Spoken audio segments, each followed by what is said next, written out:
Hello everyone and welcome to the channel. In this video, I will show you how to fix Marvel Rifles GPU crash. First, update your graphics drivers from your GPU maker's website. Next, clear the shader cache in your GPU's control panel. Then lower graphics settings like global illumination and reflection quality to reduce GPU load.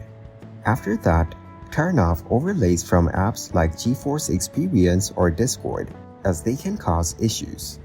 Now check and repair game files in your game launcher to fix any corrupt files. If the crash continues, try rolling back to an older GPU driver if the issue started after an update.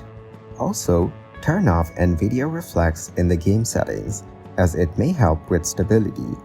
Finally, enable GPU debug mode in your GPU's control panel to diagnose the problem. Thank you everyone for watching. Hope you got some value. Make sure to like the video and subscribe to our channel. Leave a comment down below. See you in the next one.